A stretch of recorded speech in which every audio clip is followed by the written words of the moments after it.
Hello everybody, my name is Getty2 and welcome back to the Great Ace Attorney Chronicles. Last time we went around town investigating the crime scene as well as going to other locations to figure out what the situation was with our friend Gina. This episode we're going to go to court and we are going to defend Gina Lestrade in her trial.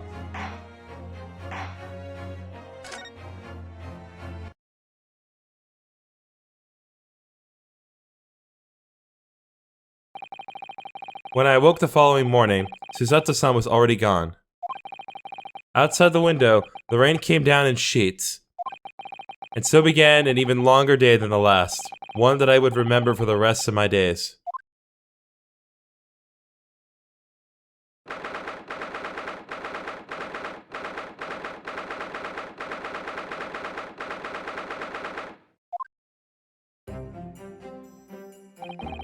Good morning, Gina.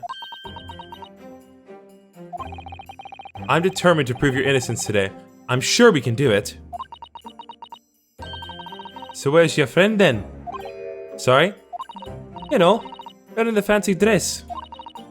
Susato, or however you say it, I don't know. Miss Susato had to leave early this morning. She was already gone by the time I woke up. You alright with that, are you? Forget about me if you like. Go and see her off. It's fine. It's not as though Miss Susato and I won't meet again. One day. Even so. But you, Gina.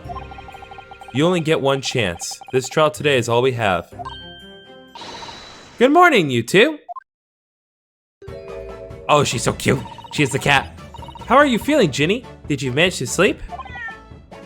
She is the cat. It's so cute. Iris, what are you doing here?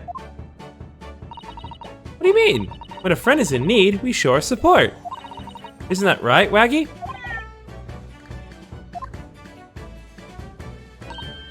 Ah, Waggy! Great way to show your support, kitty. Let him have a nose around. What can it do? Oh, that reminds me. I brought a paper on the way here. Now, would you like the good news or the bad news? What do you say, Runo? Ginny? Oh, well, I think I'd rather get the bad news out of the way first. Nah, always hit the good news first. You might not live to hear the bad. Yes, that question always gives away people's personalities. Let's not go there. Alright then, I'll give you the bad news first. A record amount of rain has fallen this morning, and carriages all over the capital are struggling to move. Huh? The bad news was a weather report? So I hope that Susie made a train to Dover that the train isn't delayed on its way to the port. Gosh, yes. Alright then, so what's the good news? Well, the race forecast is decided this afternoon. So even if the train's delayed, it should be able to make up the time later. Well, that is good news, isn't it? Couldn't give a monkeys, really. If only all good news canceled out the bad. And look, this trial has made the headlines too. Pawnbroker perishes in pick purse plunder. See? How'd you like that? Well, let them say what they want. See if I care. I can't, because you're covering your face. Don't worry, Bruno will soon show everyone that this headline is nonsense. I will. And then, in tomorrow's papers, headlines will be Discharged diver is dauntless do-gooder. Isn't that right, Bruno? Oh, yes. Let's hope so. Of course they will. I have absolute faith in you. How was that? I was trying to sound like Susie. Did it work? Did it? It's like she was still here. This morning's paper purchased by Iris Gina's case features prominently.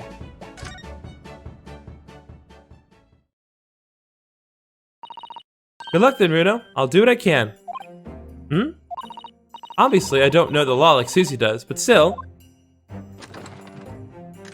Oh god, I'll be by your side the whole time, giving you more support and encouragement. Also, aiming this bazooka at people's faces if they mark Gina guilty. I'm not sure that big thing is comforting as you think it is, to be honest, but thank you, Iris. That's very kind of you. Oh yeah, Iris. Genie. Well, I was wondering is all about Sholmes. They fixed them up all right? Yes. The operation was a great success. But Hurley still hasn't come around yet. Eh? I've asked a friend of mine at Scotland Yard to send a telegram as soon as he wakes up. I'm sure Gregson will let us know the moment there's news. Oh, right. No, Suzato-san, and no, Mr. Sholmes. Well, it's all down to me today to prove that Gina is innocent of this crime. Miss Gina Lestrade, Counsel for Defense, the trial is about to begin. Please make your way into the courtroom. It's time then. Yes, let's go, Gina, Iris. Lead the way, Bruno.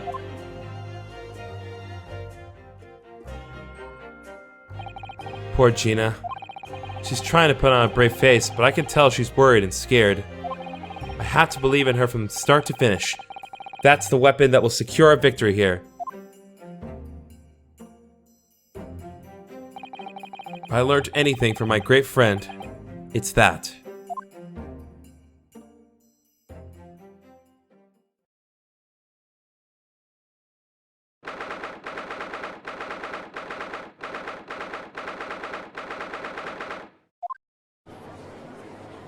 And of course, the Reaper's here.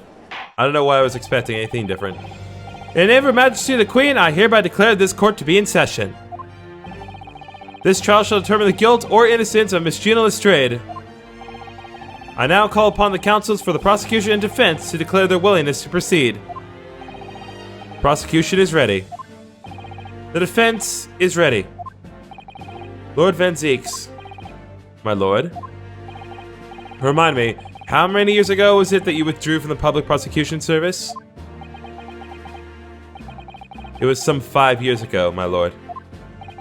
Yes, and then 2 months ago you resurfaced somewhat unexpectedly, and here you are again today. Are there some circumstances of which the court should be aware that have led to this erratic behavior? In what one might describe as your former life 5 years past, you dealt exclusively in matters concerned with the highest echelons of society and government. Really? Yet today, you choose to try a simple case of burglary and murder. I confess I find it more than a little befuddling, Counsel.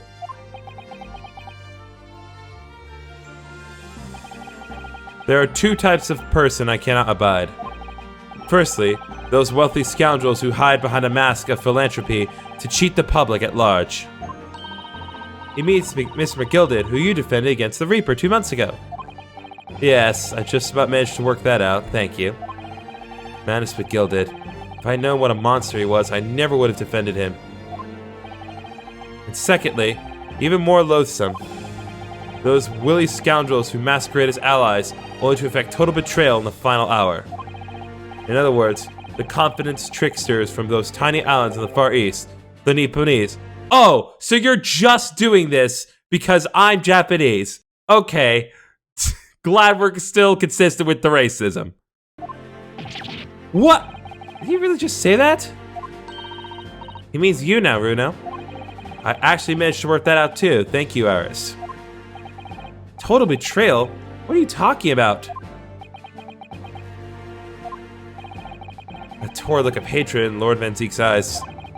Was that directed solely at me? Or was he talking about all Japanese people? Yes. An alarmingly scathing explanation, Lord Van Zieks. Still, the judiciary welcomes the return of the so-called Reaper of the Bailey, feared by all London's malefactors. Your lordship is too kind. Now, jurors, the 6 of you have been selected at random to represent the will of the people in this trial. Are you ready to hear the evidence placed before you and determine the guilt or innocence of the defendant? I'm noticing a couple red flags right away. First of all, this guy was already in the previous trial. This guy was involved in the previous trial directly. This lady was involved in the first trial as a juror, and I'm pretty sure that guy's actually a criminal. So what the heck? Former lieutenant of the British Army here. Don't you know? Chaps like me were born ready. Clean crockery, clean cutlery, and a clean consistence. His lordship's motto is very appropriate here, I think.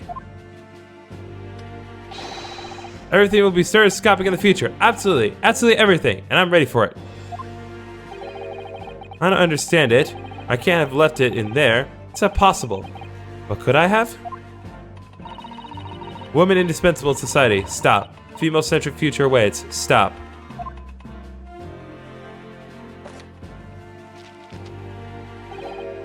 Good day.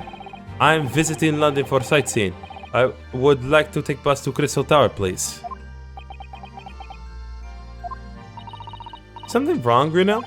Oh, not exactly. It's just... I'm fairly sure I recognize these jurors. Almost all of them, in fact. Really? Funny coincidences like that do happen from time to time, don't they? But is it quite strange? The jurors are chosen at random from London's 6 million inhabitants, you know? So I've been led to believe. But something tells me I'm being duped. Very well. Now, Lord Van Zieks. The court calls upon the prosecution to introduce the facts of the case. As you wish, my lord. Allow me to begin with a word of warning to the ladies and gentlemen of the jury. In short, there has never been a more self-evident case of cold-blooded murder. The victim, Mr. Pop Windibank, proprietor of a pawn shop on Baker Street, was shot from behind and died instantly. The prosecution presents this photographic print of the crime scene. As the court will observe, there is a single bullet wound just below the gentleman's left shoulder. The evidence suggests that the bullet pierced the man's heart, resulting in near-instant death. Moving on to the findings of Scotland Yard's coroner, his report states that the bullet entered the body on a rising diagonal trajectory. And what's that supposed to tell us? It means that the victim was likely shot by someone significantly shorter in height than himself. Someone, like the accused, you might say. Oh! The prosecution wishes to present the autopsy report and crime scene photograph as evidence, my lord. Indeed. Court accepts. Hand them to the bailiff, please. Autopsy report has been entered into the court record. Crime scene photograph has been entered into the court record. I now ask the court to turn its attention to this plan of the establishment where the incident occurred. The proprietor was found in the storeroom where he kept articles pawned to him. A windowless room with a single point of entry, a door to the main shop that was found locked. In this sealed chamber, there were only two persons present. The victim, Mr. Windibank, and the accused.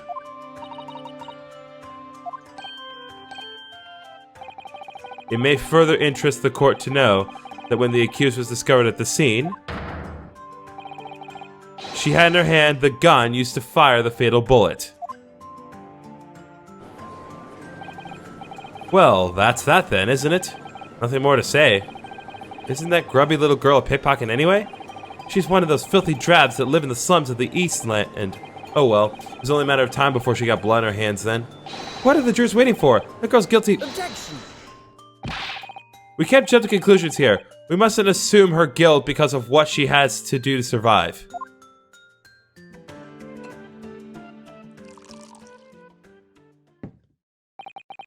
My Lord Nipponese, friend, it is you who mustn't jump to conclusions. The prosecution has barely begun presenting its case.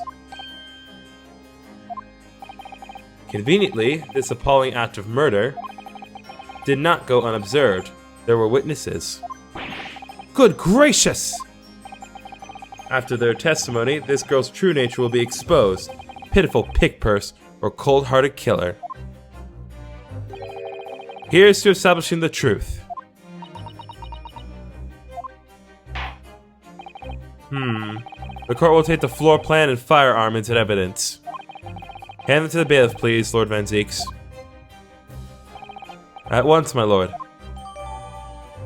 Crime scene floor plan has been entered to the court record. Winamake's revolver has been entered to the court record. This isn't good. I feel like the mood here has turned very gloomy all of a sudden, Bruno. I think that's because it has.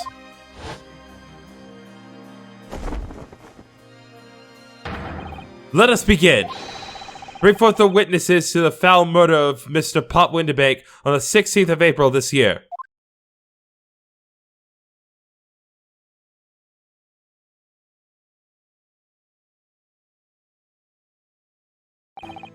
Witnesses, state your names and occupations for the court. Name's Nash Skulkin. Occupation is, baddie. Professional baddie. Name's Ringo Skulkin. Occupation's, same as him. Tobias Gregson, Scotland Yard Inspector.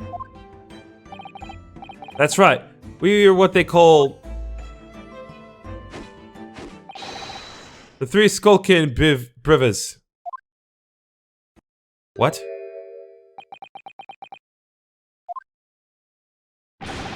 What are you looking at me like that for? Don't lump me in with you lot. Cool, blimey, that's cold. Don't you know what we're going for? It's our older bruv. Lost contact with him we have. So we're scouring every last shitty corner of the capital. And then last night we come across you. Very spit of the bloke. Ain't that right, Ringo? Nash? He is. Very spit of him. So we decided that there and then what we's got to do. We was gonna call ya. Big bruv sulky. Come on, leave it out, you two. Sulky Skulkin. And that's before he's run out of chips. Well then, Inspector Sulky Gregson. Begging your pardon, my lord, but thanks Tobias. What I would like to know, Inspector, is what you are doing in the witness stand. The Skulkin brothers are currently under arrest, my lord, on suspicion of theft. Thieves, are they, these three? No, my lord. Begging your pardon, but please don't lump me in with this lot. 2 nights ago, these two brothers illegally entered an establishment with intent to burgle. And in the course of their nefarious activities, they became embroiled in a far more sinister crime. By Jove, you mean to say... What an extraordinary coincidence! I doubt that. Indeed, my lord. While attempting to burglarize the pawnbrokery, they witnessed its proprietor's murder. How? Order! Order! The various trespasses of these brothers is not the subject of today's proceedings, though they will naturally face trial in the very near future. With your lordship's permission, I'd like to remain in the stand to keep these gents on the straight and narrow. Of course, Inspector. Skeptical as I am about the caliber of these witnesses, I will permit them to take the stand. Mr. and Mr. Skulkin, you will now testify before the court. Describe the events of the night in question and what exactly you saw. Happy to. Because Skulkin's never skulkin'.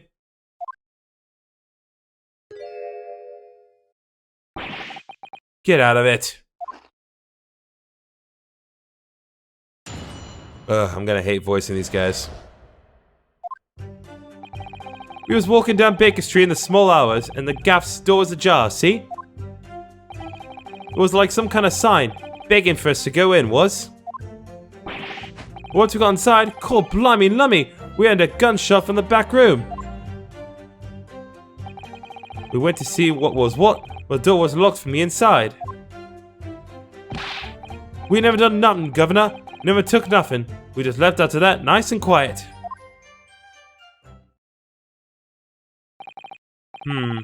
Terrible coincidence, it would seem.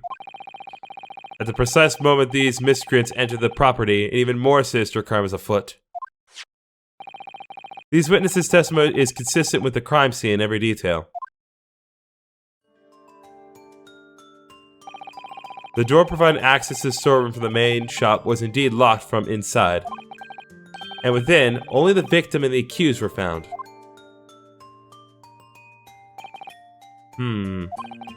I must say, it does appear to be an overwhelmingly simple case. Still, the defense may cross-examine the witnesses now, of course. Counsel, if you please. Counsel? Yes. What's the matter, Runo? Sorry, I was just stunned to silence for a minute by the blatant lies being told by that pair in the stand. I know that it's all nonsense because I saw it with my own eyes. I'll just have to expose their testimony for the pack of lies it is.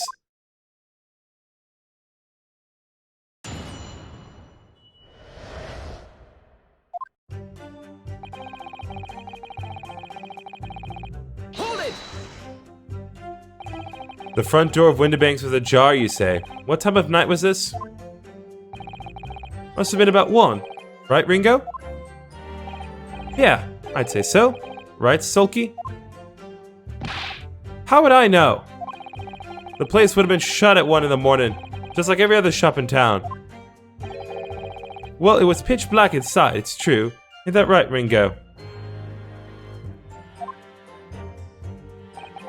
I'm not so sure, Nash. Seem to remember a little light burning inside. What about you, Sulky? Me old mucka? Leave me alone. There definitely was a small lamp burning inside. That's what alerted us to the situation in the first place. And when these gentlemen ventured into the open establishment, the accused, Miss Gina Lestrade, already had the muzzle of her gun trained on the unfortunate victim. Objection! That's pure conjecture. Ha, perhaps, but it changes nothing. These brothers inadvertently wandered into the middle of a cold-blooded murder, simply because they found the door of the victim's establishment open and ventured inside. Right, that's what happened.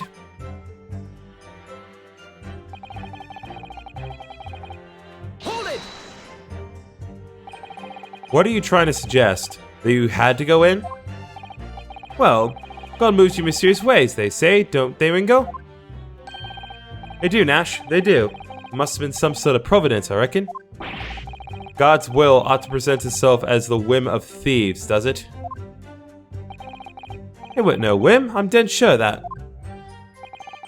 It weren't, Nash, it weren't. Like we said at the time. You don't just find doors open in the middle of the night like that. Nah, there's no two ways about it. It was a sign our long-lost brother was inside. They're not very good liars, are they? Well, you can't deny it. It leads to a bloke what looks like our bruv. I said cut it out. Those chips are getting a chopping today.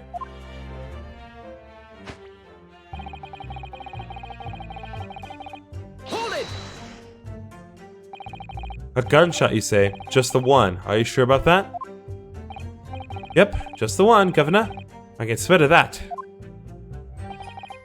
It was, Nash, it was. Ain't that right, bruv? The firearm used belonged to the victim himself. Yes, Mr. Windibank always used to leave his gun lying around on the counter. Right, I remember. When we examined it, we found the revolver was completely out of rounds. That makes sense. Mr. Windibank always used to say he only ever kept a single bullet loaded. That's true. I remember him saying that as well. So we can say with considerable certainty that only a single round was discharged from the firearm used as the murder weapon. Yes, my lord, we can. And I should remind the court that the firearm in question was discovered in the hand of the accused. Wonderful.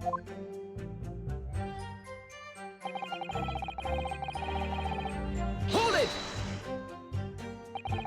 Do you mean the door between the main shop and the storeroom? If my learned friend is having difficulty grasping the situation, perhaps a drawing would help. Excluding the shop's entrance from the street, there's only one other door, that of the storeroom. course, there was only a little oil lamp burning, not much to see by. And the door was hidden behind a curtain and all. That's right. When we arrived, the door was mostly obscured by the curtain. Tell me, why exactly did you try to open that door? Eh? Any normal petty thief would run at the sound of a gunshot, I should think. Oh, well, your turn to rabbit, Ringo. Well, Nash, yeah. Suppose you'd have to say we ain't normal, eh? Broadly speaking, humans respond in one of two ways in hearing a gunshot or scream. The timid flee, gripped by fear, while the courageous investigate to see if they might help. These gentlemen are the latter inclination. My learned Nipponese friend, it would seem, is the former. Alright, somehow I just proved that I was a coward that night. Thank you, counsels.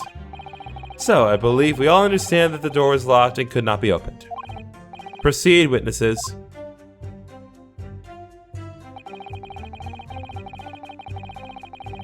Hold it! You didn't do or take anything?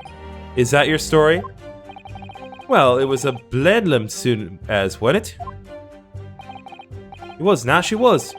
Didn't even have time to pull me dukes out me Lucy lockets. So with no time to take your hands out of your pockets, you just left, nice and quietly, you say. That's right, Governor. Nothing we ate more than violence. Peace-loving nibblers we are, not bludgers. We are, Nash, we are. Never even pulled me dukes out of me Lucy lockets. So you clearly like us to believe. Eh? Come again? As you fled from the pawnbrokers that night, did you not run into anyone else? And did you not fire a gun at that person? Say it's a lie, they fired a gun, you say? Ah! Blimey, Governor! You ain't telling us it was you in the doorway. It was. Why the bleeding Nora? Didn't you mention that before? You were armed with a gun. As you fled the scene, you fired that gun. At London's greatest detective, Herlock Sholmes. They shot the great Mr. Sholmes? I did hear that, actually. There's a rumor he'd been rushed to a hospital. The great Sholmes? That's beyond the pale.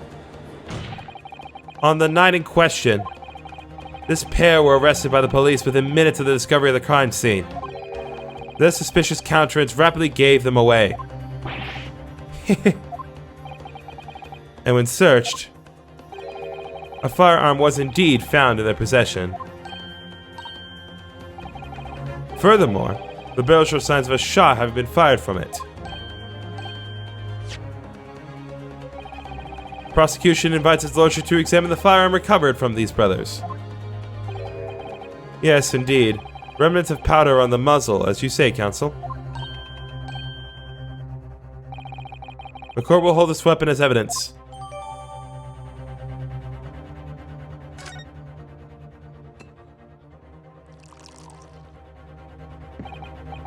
Now, my learned Nipponese friend. Yes? Here's your successfully presenting the evidence. For yes, there are the telltale signs of spent powder on this gun, and a single bullet missing from the cylinder. But the prosecution demands evidence it was fired at the scene of the crime under scrutiny in this trial. Objection! Well, I don't need evidence, because I was there. Objection! However, the rest of us in this courtroom were not. If the defense fails to provide evidence in support of its rash claim, we shall have no choice but to toast your incompetence and move on. Evidence that these two fired that gun before they left Windibanks that night. Court demands that all claims are affirmed with clear proof. What evidence shows that these witnesses unloaded a firearm in the pawnbroker's shop that night? Yeah, it would be the blood samples, right? That! The evidence is in this portfolio. What on earth have you there, Counsel? During the course of our investigations, we discovered a number of bloodstains. Not trust the police to do the job they're trained to do? How arrogantly Nipponese of you. How arrogantly racist of you. Well, anyway, we analyzed all the blood samples we found and recorded the results in this portfolio. And you claim to have evidence the court is demanding therein? Yes, my lord. No more dallying then, Counsel. Present the pertinent evidence at once. What do you have in your portfolio that proves these witnesses unloaded a firearm in the scene? The one with the bullet in the calendar. Are you kidding me? What is that? Explain. It's a photographic print taken at Windibank's pawnbrokery on the day of the incident. From the scene of the crime, is it? Is that a bullet hole? And my eyes do not deceive me. It appears the bullet is still lodged there. Yes, as your lordship noticed, the bullet pierced Mr. Windibank's calendar. The date shown being the 16th of April, the very day of the pawnbroker's death. The incident occurred 1 hour after midnight. But this indicates that a separate shot had been fired sometime after the calendar had been set to the 16th. That's right. And while it isn't irrefutable, the defense believes that this is credible evidence that the witnesses did fire a round from their gun in the pawnbrokers that night. Ah!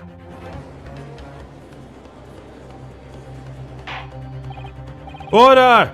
How's the prosecution stand, Lord Van Zeeks?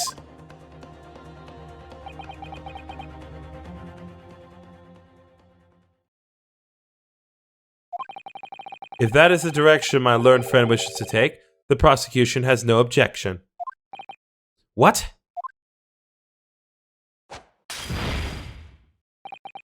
But you'll forgive me for flinging my hollow chalice aside in disgust at the repugnancy it exposes. Yes, on the night in question, these brothers entered the pawnbrokery illegally. And like the bold baddies they claim to be, opened fire on the new arrivals before fleeing back onto the street. Eh! Take it easy there, Governor. You're gonna land us in the soup. We had a deal. You weren't gonna get into them details. Tell him, Sulky. Set the bloke straight. I have nothing to add. So he knew, did he? Van Zeeks knew their testimony was almost certainly expose the extent of their crimes. It would seem now that I owe my learned Nipponese friend a word of gratitude. What do you mean? What I mean is that you have helpfully confirmed an important fact. To what fact do you refer, Lord Van Zeeks? It has been established at the point of their arrest, a single shot had been fired from the brother's gun. However, if that shot found its target in Mr. Sholmes, then clearly these witnesses cannot be accused of the fatal shooting of the proprietor and victim. Ah! In other words, these two men have no material connection to the murder of Mr. Windibank at all. So that's it.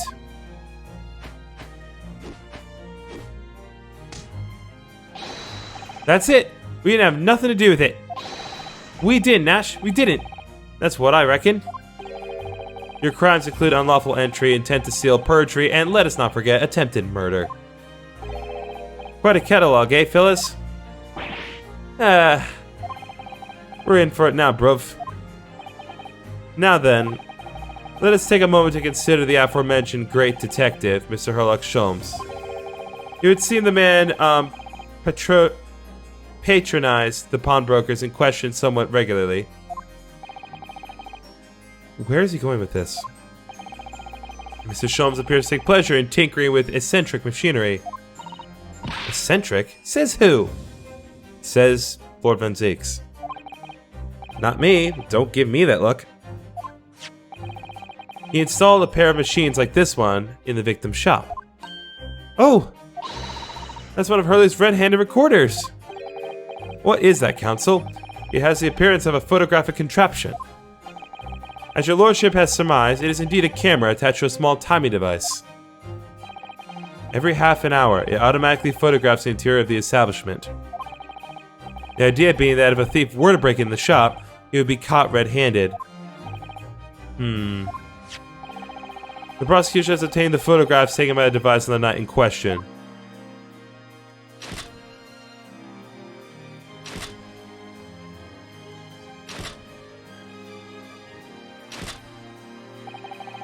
As the court will observe, copious identical prints are produced in quite distal. What is that word? Desultory fashion. Rather prodigal, I feel. In fact, there are 2 such devices in the victim's shop, my lord. If I may refer the court to the plan of the premises, the respective positions are here and here. You say these cameras produce a print every half hour. I'm afraid I fail to see how that would help if the anticipated thief conducted his activities in one of the many 30-minute intervals. One can only pray that he would be criminal lingers, my lord. On the night in question, the witness is currently in the stand. We're not caught on camera.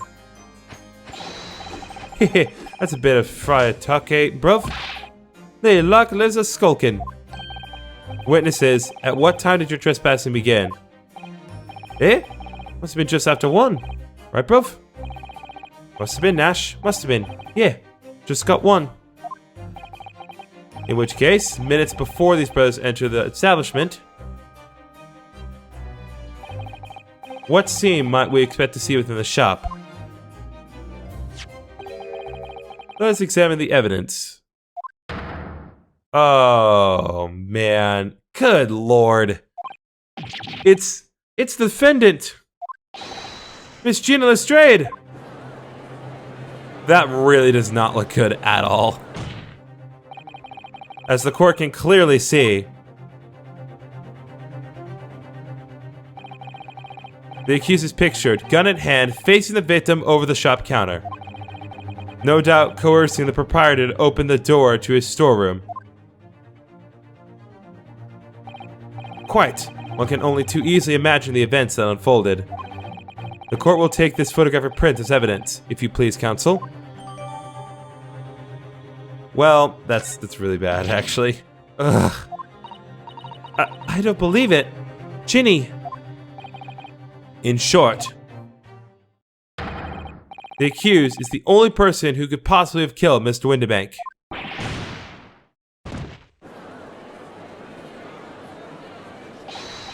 I say, my lord.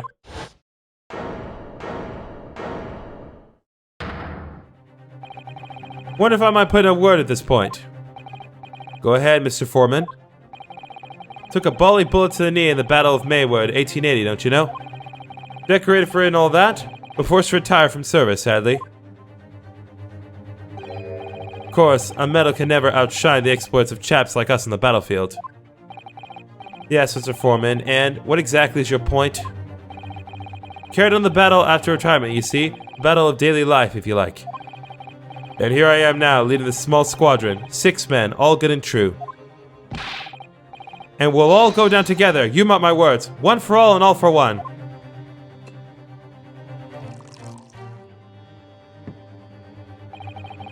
The ladies and gentlemen of the jury have reached agreement, have they? Is that what we are to understand? Well, Mr. Foreman, is that correct? In a manner of speaking, yes. That is the Gyarados Squadron position, sir. What? No! It's too soon to make a judgment here. Status report for the court, man, on the double. His lordship insists on promptitude at all times, and that goes for making decisions, too. I think you'll find the truth is as clear as day now. I could reach out and touch it. I wouldn't have left it in there. I just wouldn't. But in all honesty, I can't actually remember. Situation clear. Stop. No room for doubt. Stop. Truth now undeniable. Stop. I am very sorry for brothers. They are unlucky. Very well. I now call upon each member of the jury to state his or her leaning on this matter. Announce your considered verdicts to the court. Guilty. Guilty. Guilty. Guilty. Guilty. Guilty.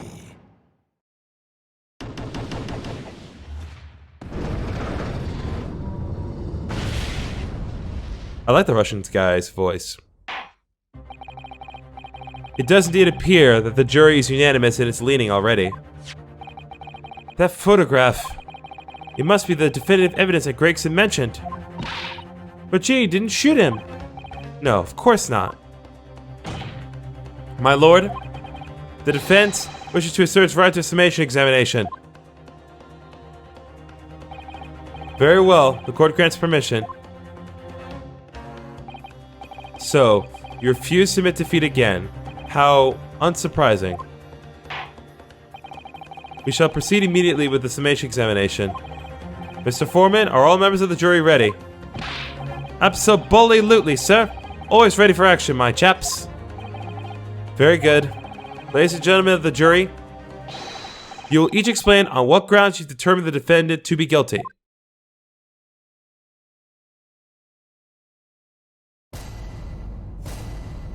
We knew this was going to happen. I don't know why anyone's surprised. This always happens. All the evidence clearly points the finger of guilt at this young pickpocketing.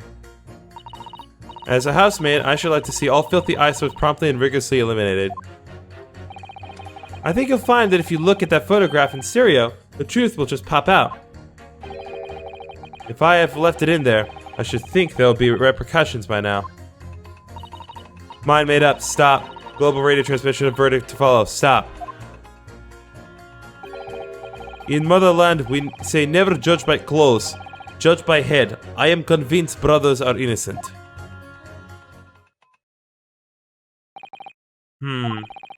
Circumstances of the crime and the evidence do indeed implicate the defendant rather comprehensively. The storeroom, locked from the inside, in which the victim and the accused were discovered alone. And in the accused's hand, the fatal revolver, the firing of which was heard by these witnesses. Not to mention this print. Taken from a chap who's seen action on the battlefield. That young girl's on the verge of pulling the bullet trigger. Thanks a lot, Mr. Sholmes. Oh dear. Hurley's cameras were supposed to help, not hinder. I'm afraid I think you have an uphill struggle ahead of you. But Gina didn't shoot Mr. Winterbank. Which means there's more to the situation that we've yet to see. Agreed. You have the floor, counsel. Proceed with the summation examination.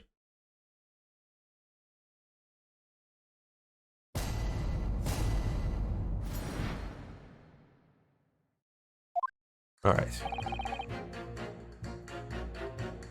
Okay, I'm gonna check a couple things. I'm not gonna look at every single one. I just want to press those that don't have clear details. Hold it!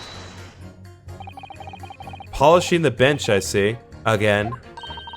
A maid's work is never done. Not a blemish must remain. What exactly do you mean by filthy eyesores? On my way to the market for his lordship, I have to pass through the East End. The place is full of beggars, pickpursers, and crossmen, the scum of the earth. A little harsh, perhaps. Let me be plain. If it were up to me, all those back slums would be made spick and span or eradicated. At least we have people like the great detective working to achieve these important goals. You refer to Mr. Herlock Sholmes? That's right. I like to keep abreast of his exploits by reading Rant's magazine between my duties. He does wonders, clean up London streets. In my opinion, he should be declared an honorary maid of the capital. Mr. Sholmes, a maid? It's really quite unforgivable. God of scum having the audacity to shoot our very greatest detective. Minor detail. It was the two brothers of the stand who shot Mr. Sholmes, not the defendant. A minor detail indeed. They're all God of scum as far as I'm concerned. Well, this might be an idea to get our facts straight anyway. Yes, alright. I shall amend my statement. Those brothers are the scum of the earth. They should swing for shooting the great detective. I'm gonna try pitting her against him. Objection. There we go. Those two statements clearly contradict each other. Good lord! Counsel, explain yourself. Oh my statement? Contradictory? Contradict. C-O-N. Juror number 6, you got the wrong end of the stick. I do not have stick, I have mouse. As juror number 2 said earlier, when the Skulkin brothers fled the scene of the night in question, they fired a shot from their revolver. Yes, they shot poor Mr. Sholmes in the abdomen, I understand. Surely you're not going to tell the court now that you didn't hear. Abdomen, ABD. Sir? Sorry, my English is still learning. You are telling the court you didn't hear.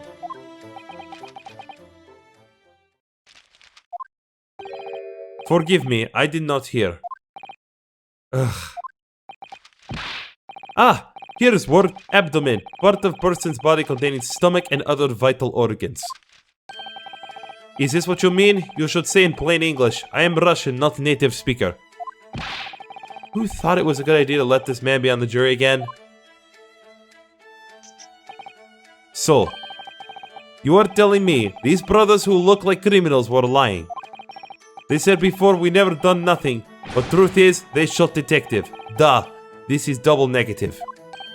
Yes, that's exactly right.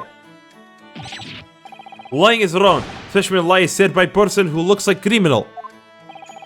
Coming from you, that seems surprisingly prejudiced. This means, when they said we never took nothing, maybe it was also a big fat lie. Is this true? Well, according to the police report, no stolen goods were found, so... Enough! I trust no one now. It's not the mouse's fault though, sir. I must see with my own eyes. I must investigate crime scene myself. I'm afraid that won't be Yes, it is, Runo. Easily. Sorry? With the prints from Hurley's red hand recorder. Ah. If you compare the print of the pictures Ginny and the next print from half an hour later, you'll be able to see straight away if anything was taken or not. Cooey, Mr. Prosecutor. Tut tut. Calling on the prosecution in the middle of a summation examination of all times. Print showing the accused threatening the victim as she broke in the shop is this one. Following this, the victim and the accused moved into the storeroom. Meanwhile, the Skulkin brothers entered the shop and summarily heard the fatal gunshot ring out. Sadly, none of these events were captured on film. This is the print produced by camera half an hour after the brothers' flight. So this was taken after Hurley was shot then.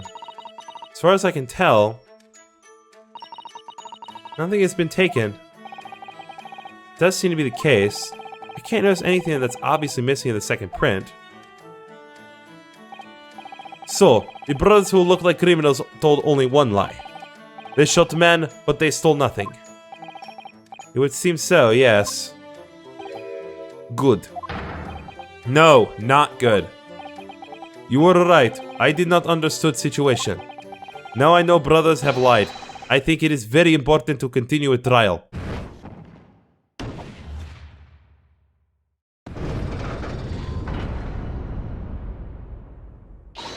Yay! Well done, Runo. Balance is shifting. Well, it's a start, I suppose. But there must be more in what these jurors are saying than I can use to expose the truth. And if I can do that, we might just turn the situation to our favor still. Thank you, counsel. Continue with the summation examination. And kindly hand that new photograph or print to the bailiff to be filed as evidence. Post-shooting photograph has been entered into the court record. Another print in the court record. I wonder if we can make use of that.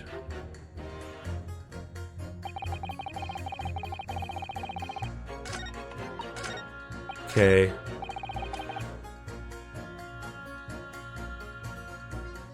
Hold it! I'm gonna press this guy. What do you mean, look at the photograph in stereo? Sorry? What? Don't you know? If you look at the photographic print normally, it looks as though the pickpocket girl is about to shoot the victim, obviously. Objection. But there's no indication that the defendant ever fired the gun. All I'm saying is that if you look at the same print in stereo, it could reveal all sorts of new information. By any chance, are you a fan of stereoscopes? Oh, how did you know? Let's call it a lucky guess. Never gets old seeing two prints merge into one before your eyes. It's extraordinary, it's captivating, it's the height of modernity. Of course. Oh yes, I think you'll find that the stereoscope is here to stay. Giving us new perspectives we could only dream of before. It's the greatest invention the world has ever seen. If only it could give me a new perspective on this case, I might agree with you.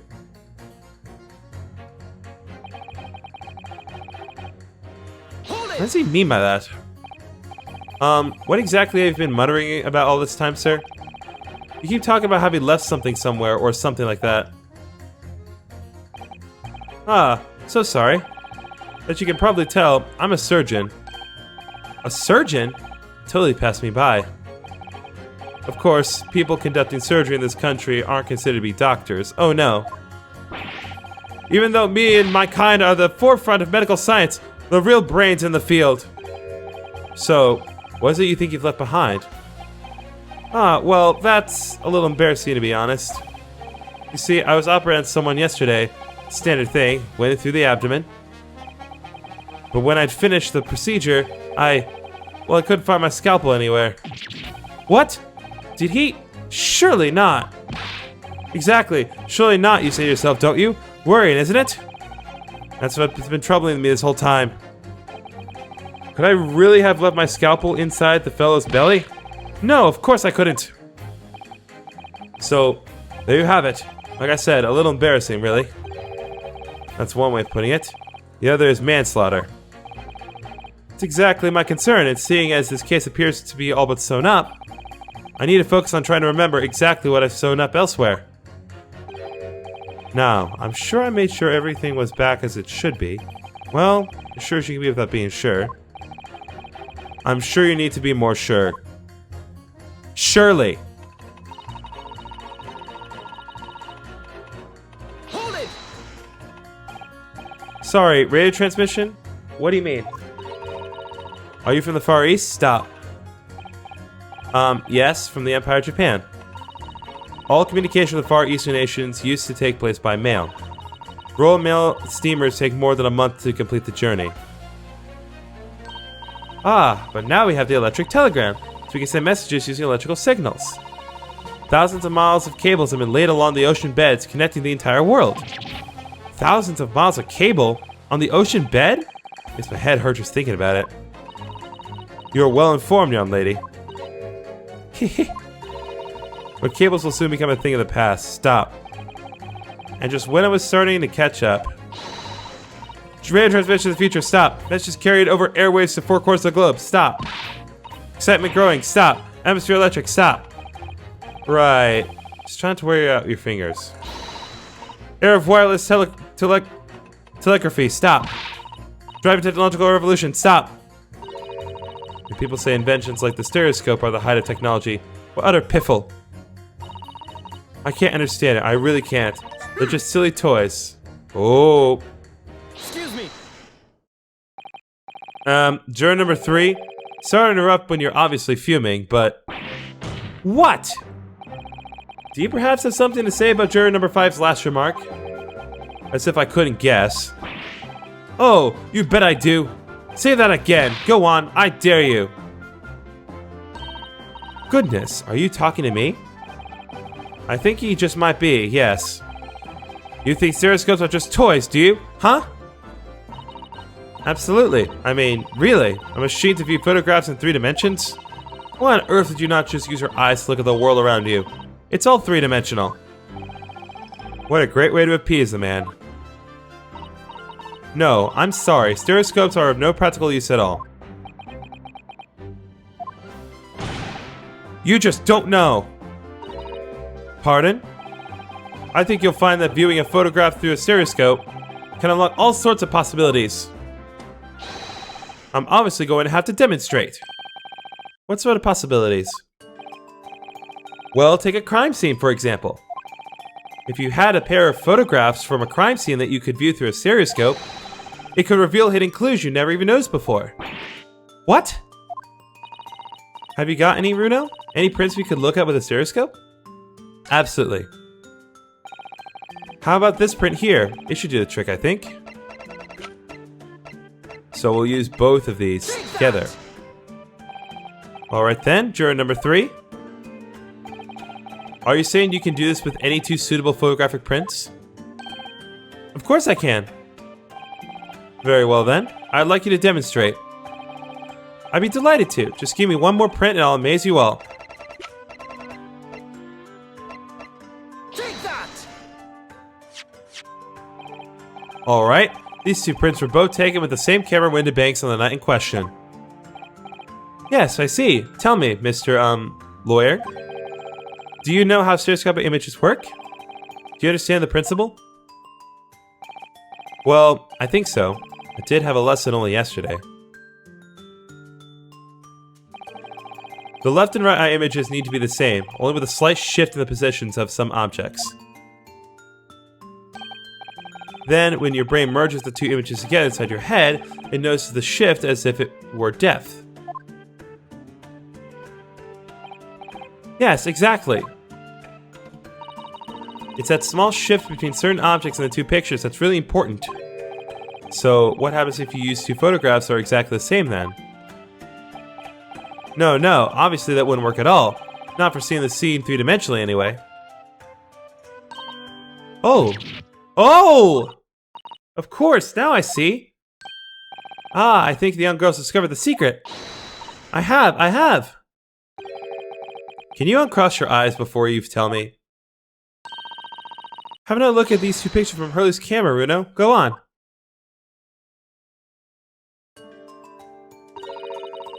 Can you see there's a really obvious difference between them? Of course there is. There are 2 people in the first and no people in the second. Well, yes, you can see that straight away. But now, try to look at the picture in 3 dimensions. Alright, I'll give it a go. So to start with, you have to cross your eyes and then try to make the 2 pictures overlap exactly.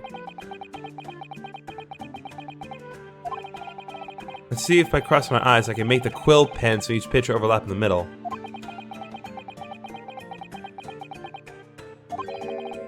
Wait. Well, did you manage to see it properly, Runo? Yeah. Ah! What's going on with these 2 pictures? Some of the things on the counter sort of jump out at you.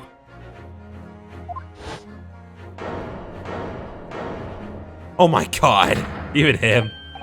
Yes, that's it, you see? They're the amazing power of stereoscopes. Other amazing power? Someone can explain this? Black magic, eh?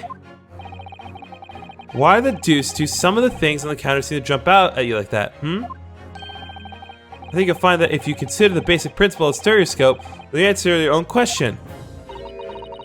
Basic principles of the stereoscope? As I said before, if you try to look at 2 identical pictures using a stereoscope, it won't work at all. It's the slight shift in the positions of certain objects that let you see pictures 3-dimensionally. In other words, even though at first glance it seems the objects in the counter haven't moved at all between 2 pictures, this shows that actually there must have been a slight shift in their positions. Yes, there must have been. Now hold fire there, sir. Got a reasonable grasp of this whole cross-eye business now, I'd say. But why the devil does this shift between the 2 prints exist in the first place? Well, what's the answer, fellow? Come on, you're the cross-eyed master. What? Me? I have the first idea. You know, Runo, it's quite simple. It is? Just think it through step by step. The first photograph was taken at 1 a.m. Then 30 minutes later, the second photograph was taken. But the position of some items on the counter appears to have shifted slightly in the interim. So that means... that sometime in the half-hour interval, someone must have tampered with the things on the counter. Zoikers! Someone tampered? New information, stop. Not mentioned testimony so far, stop. Yes. We've had to go around in circles a little here, it seems. But I'm starting to see what I should be aiming at in the summation examination now. Ladies and gentlemen, the question now is clear. We know the items on the countertop were moved, but by whom? Are you suggesting you might know? Of course. I can tell you right now who is responsible for the almost imperceptible shift in the items on the counter.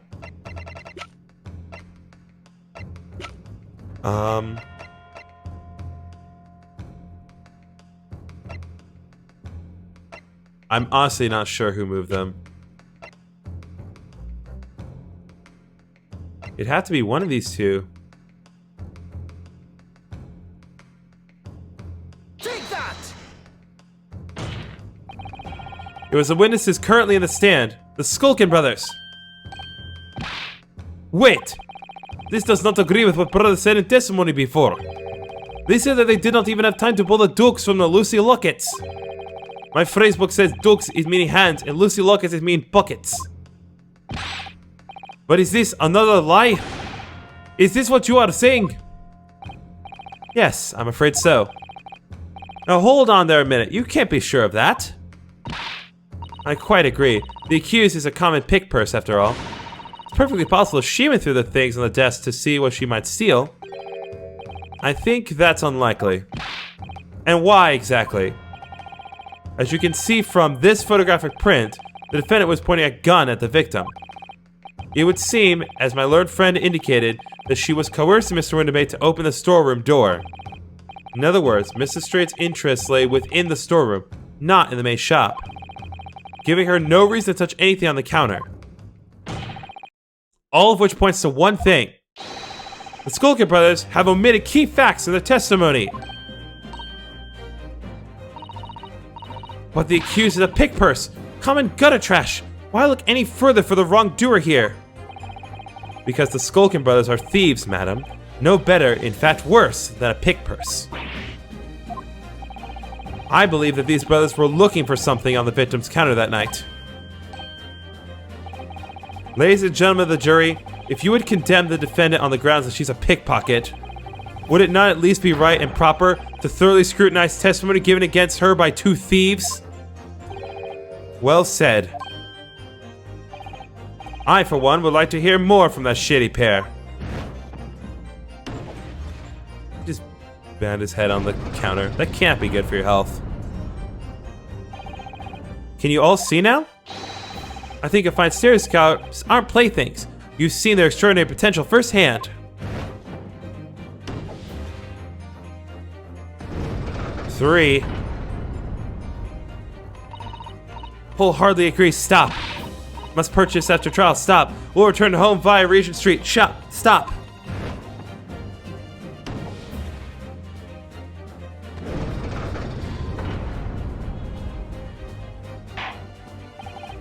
Well, it would seem this trial is yet to run its course.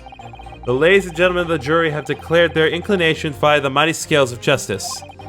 I hereby call the summation examination to conclusion, with the balance altered in the defendant's favor. 2 lean to guilty, 4 lean to not guilty. Accordingly, the jury is without consensus. And I order this trial to continue. Yay, well done! Oh, by the way, what? You should hold on to this, Runo. You never know when it might come in useful. Twice in one trial would be unuseful, surely. But alright. Alright. Lord Van Zeeks. You will instruct the witnesses that the court demands additional testimony from them. I'm sure it won't spoil the bouquet to do so, my lord.